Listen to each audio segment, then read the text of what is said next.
Selain kegiatan deteksi gangguan dengar dengan pemeriksaan audiometri yang dilakukan kepada para siswa SMA Negeri 1 Kota Sabang, pada puncak peringatan Hari Pendengaran Sedunia di Aceh, kali ini Perhati BKL Aceh dan Komda PGPKT Aceh bersama dengan Dinas Kesehatan Aceh juga melakukan penyuluhan kesehatan telinga dan kegiatan bersih-bersih telinga kepada para siswa tingkat sekolah dasar dan sekolah menengah atas di Kota Sabang.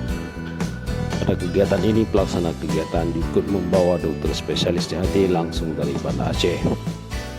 Gangguan pendengaran dan ketulian merupakan masalah kesehatan yang seharusnya bisa dicegah dan diobati baik pada masyarakat Aceh, Indonesia maupun dunia. Gangguan pendengaran bisa diatasi jika tenaga kesehatan mampu melakukan identifikasi gangguan dengar ini pada waktu yang tepat.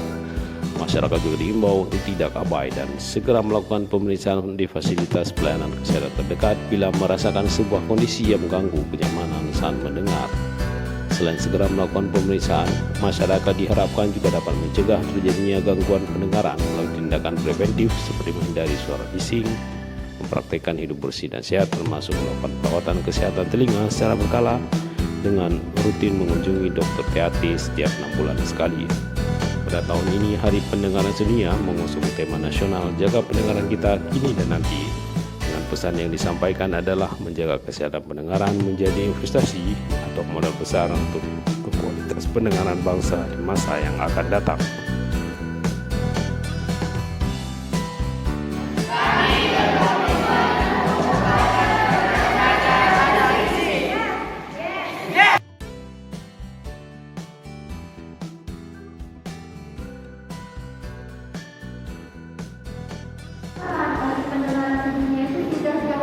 Beberapa tahun yang lalu sudah diperingati, ya.